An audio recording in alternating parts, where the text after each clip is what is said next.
they are definitely coming straight towards you. Not particularly fast. You could get, I think, 2 actions off by the time they reach you. They do have weapons, by the way.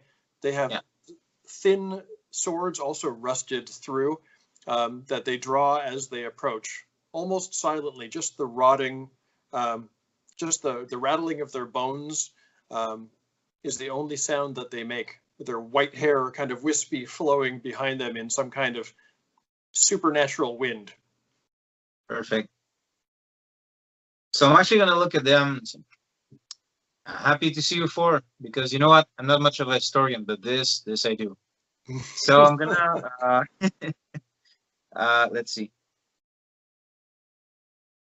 So I have this class ability called Combat Machine that gives me extra attacks for enemies that are 1 hit die or less up to my current level. That means that if they have more than 1 hit dice, I just have 1 attack. But if any of them are 1 hit die or less, then I would have 2 shots with my handgun, because the handgun's a rate of fire of 2.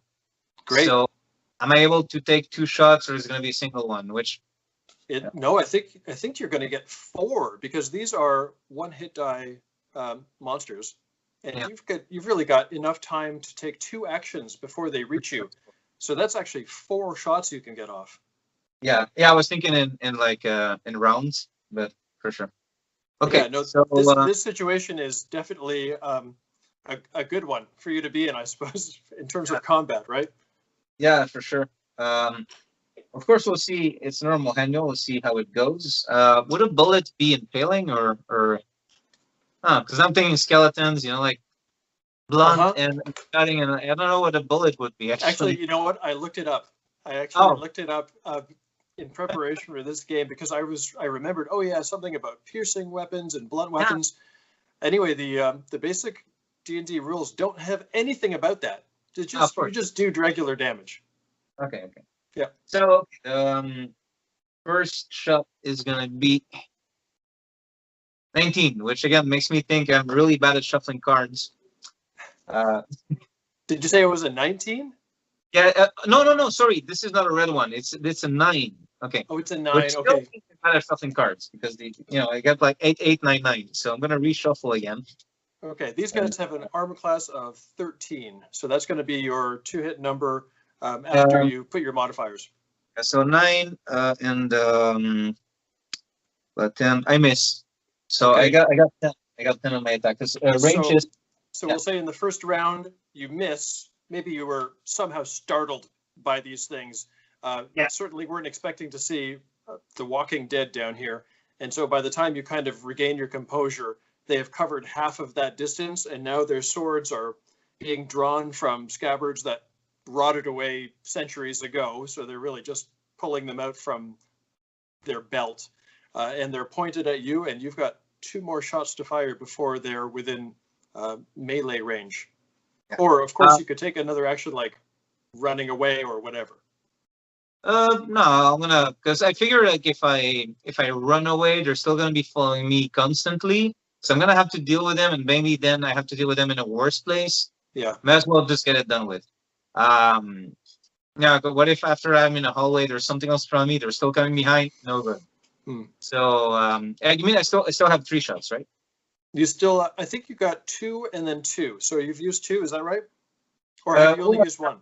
I was doing 1 card per shot, but we can also do because it's we can also do 1 attack for the 2 to speed it up. Yeah, however you want to do it. No, we'll do 4 different.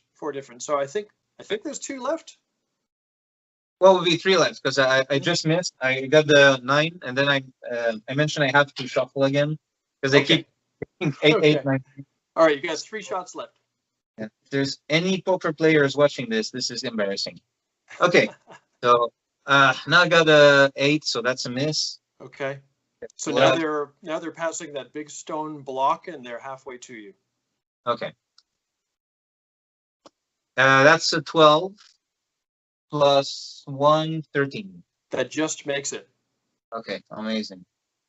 And now the damage is this is gonna be a good old die. think it's 1d6. It's not a particularly big handgun. It's just the basic one. Mm-hmm. Do I have it here? Yeah, 1d6. Okay. Okay. So I got a 6. Whoa. I feel obliged to show if I can without making it fall. I trust you. How's that? Okay. Okay, you got a 6. The shot Yeah. blows this creature's head off, but it does not stop. It still comes at you. Of course. So that would be my. Okay, so I have one left. Okay. It's kind of useful to look back on the cards and see how many rolls you made. Okay. Right. So this is got a 7 here. So Okay. I need to shuffle better. Cool idea, less cool application. Okay. So those are my 4 shots, and of course I them. Still not bad though. I mean, you basically powdered one of their heads.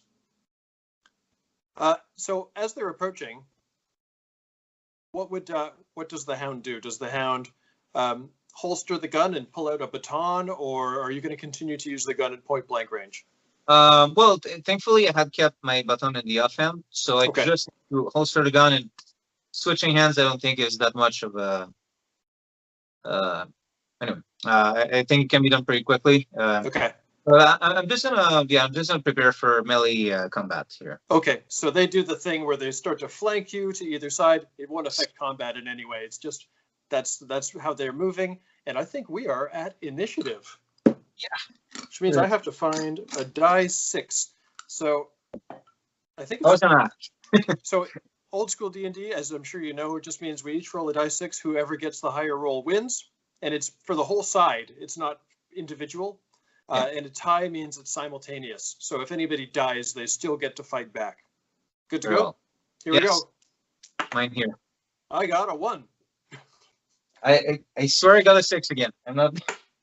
Okay, you can fire off 2 more. That means.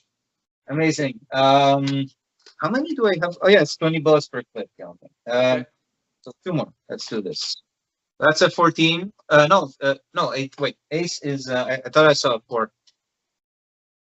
Oh, the ace is the 1. Okay, so that means it's 11 plus 1, 12. 12 it means you just missed. You just missed.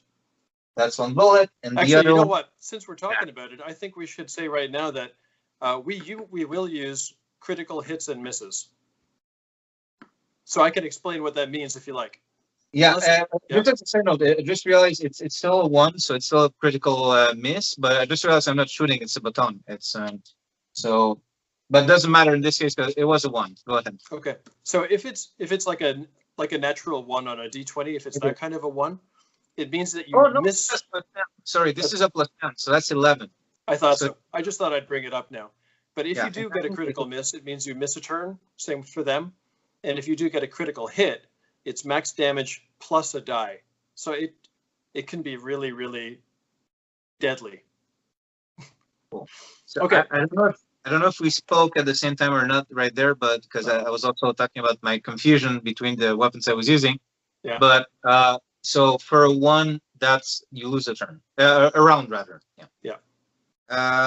And actually, so the thing is like an ace is a 1, but a red is plus 10. So that means this is 11, not 1. Yep. Yeah. And because I'm actually using the baton, not the gun, I had forgotten that detail. That means I got 13 because that's a plus 2 to hit the melee. So I did. Okay.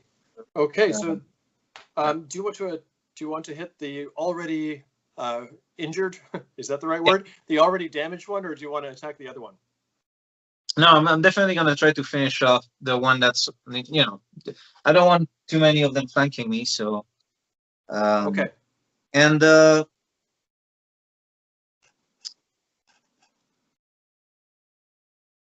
I'm wondering electricity. Yeah, I'll use it. I'm not sure right now if the electricity damage would have any point in this case.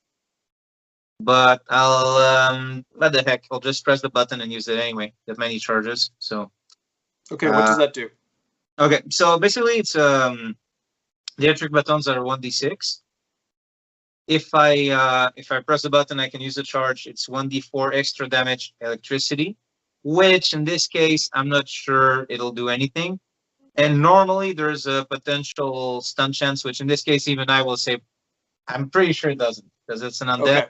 I don't think I can stun an undead that way. So it's basically 1d6 plus my strength modifier. Maybe 1d6 plus 1d4 if you think electricity damage can. Actually, we're not even going to find out, because the moment that this baton makes contact, the thing just shatters into 1,000 pieces. Very well. But there's still one left, and I think. Do you still have one more action? Oh yeah, because they have. Yeah, it's true. I have 2 actions. Yeah. So this one would be.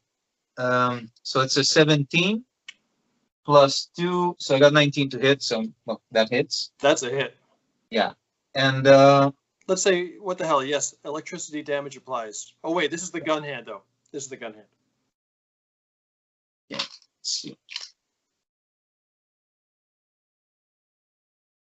So with the baton. Mm-hmm. Okay, so I got 3 on the d6, 4 on the d4, plus 2. So that means 7, 8, 9. So that's 9 damage on one of the 3 remaining skeletons. Okay, there's a whip crack sound and the smell of ozone, and this thing just disintegrates in front of your eyes. And the room, once again, dead silent. No pun intended. Very well. So it's their turn now. Their turn is to lie in pieces on the floor. Oh wait, okay. So that wasn't my baton there, or that is it. That's it. Okay, but there were 4 of them, and no, there were only 2. You know what? I got confused with the. Okay, I'll go. You got 4 actions. You got 4 actions for 2 of them. Yep. Oh, and, right. And the reason is because they were so far away. Skeletons. Yeah. Because my extractions are limited to my current level. So if I have level 1, that's 1 extraction, no matter how many of them there are. So I thought there were 4 of them because anyway. Okay, cool. So there are only 2 skeletons destroyed. Amazing. That's it. Okay. Pure comic book action. You walked in and just owned that room. Yeah. Yes, exactly, as it should be. Yeah. Up until I meet something else, I guess. Maybe. Well, that was cathartic. Yeah. So you can now look around the room and you can kind of. Oh wait, is there a one-liner that you need to drop? It was that. Well, that was cathartic. That was the one-liner. That was the. Okay, you don't have to make a pun like I got a bone to pick with you or something. No. You know, that should have been pre-fight. Post-fight is a bit, Okay, fair enough. Yeah. He didn't mention he wasn't a historian. This was more up his lane. Maybe I should try to make a more different voice when I'm actually speaking in character to really differentiate it. I'll leave that to you. Yeah. Yeah, exactly. Start doing the Christian Bale voice or something. So okay.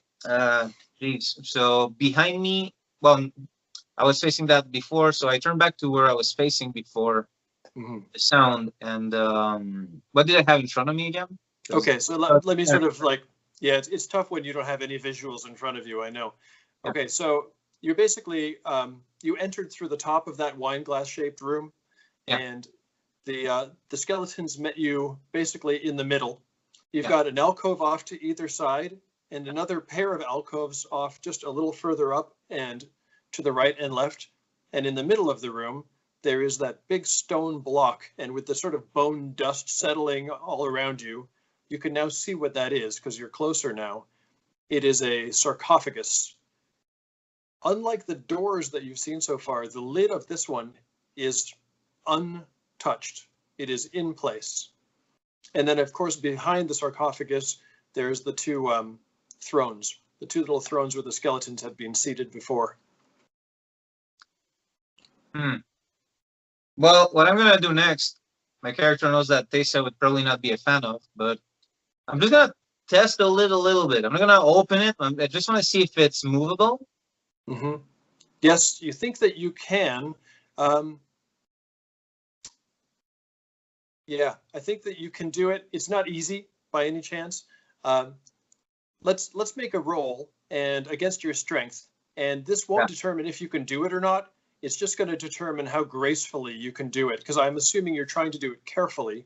Yeah, exactly. This roll, if you fail this roll, you basically have to just force it off with all of your power. And if anything is surprising, you won't be well prepared for that. Well, here's the thing. I'm gonna If I feel there's a lot of resistance to do, like, I'm not gonna push with all my strength right now. I just wanna kind of.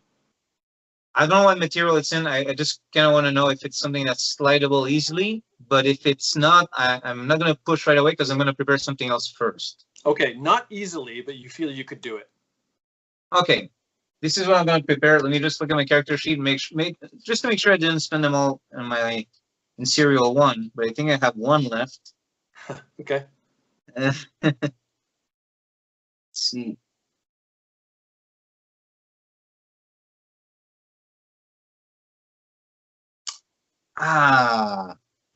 I didn't take time to buy one.